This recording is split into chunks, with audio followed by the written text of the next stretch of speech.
should he wish to access it. Question number 11, Jacinda Ardern.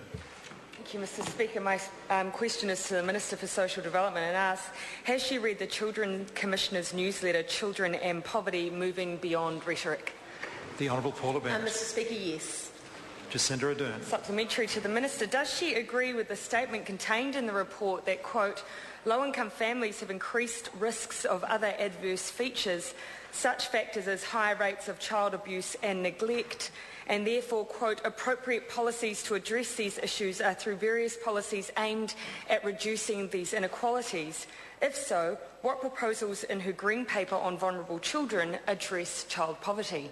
The Honourable Paula Bennett. Mr. Speaker, actually we have a Ministers' Committee on Poverty that my colleague has set up that is addressing those issues. Mr. Speaker, the paper actually goes through quite a lot of different thought-provoking opinions on poverty. I think that they're of interest and certainly will be taken into consideration when looking at the Green Paper. Jacinda Ardern. Supplementary to the Minister, has a draft of the White Paper on vulnerable children been prepared, and if so, has she seen it? The Honourable Paula Bennett. Mr. Speaker, I've certainly seen no draft of any White Paper on the following the Green Paper. Jacinda Ardern. Mr. Speaker, supplementary to the Minister, when will the White Paper on vulnerable children be drafted and submitted to Cabinet? The Honourable Paula Bennett. After submissions have closed and when consideration of them has been taken on board. Jacinda Ardern. Supplementary to the Minister, does she agree with the feedback raised no less than 4 times at one of her Green Paper public meetings that the response to the issue of child welfare should be developed across parties? If not, why not? The Honourable Paula Bennett.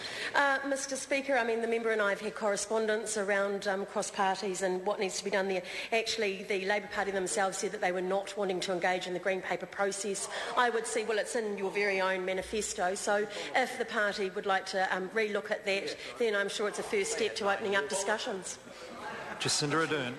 Supplementary to the Minister, why, when the Labour Party is willing to put aside issues with the Green Paper process, will she not accept our offer to work with her on child welfare policy? The Honourable Paula Bennett. Mr. Speaker, because I note that on page 1 of the Labour Party's children's policy, and I quote from it, they say, we don't need another lengthy Green Paper process, we need good policies, and we need them now, and that they do not support the Green Paper, so it's been quite obvious. Point of order. Point of order. A point of order has been called. Mr. Speaker, my question explicitly stated that the Labour Party has put aside issues on process and asked why... I'm on my feet. Questions can't state things. Questions have to ask things.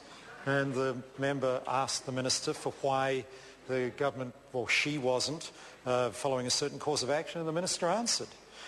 Question number 12, Chris Ockenville. Oh, sorry, beg your pardon? Point of order, Mr. Point Speaker. of order, Jacinda. Mr. Speaker, I seek leave to table the correspondence between the Minister and myself offering the Labour Party's assistance on child welfare policy and her response. Leave is sought to table those documents. You haven't specified the dates. It would be helpful to the House to know, is it more than one document? 2 documents. The first is the letter from the Labour Party dated 26th of January and the response from the Minister dated the 2nd of February. Leave is sought to table those 2 documents. Is there any objection? There is no objection. Question number 12, Chris Ockenville. Thank you, Mr. Speaker. My question is to the Minister of Customs and asks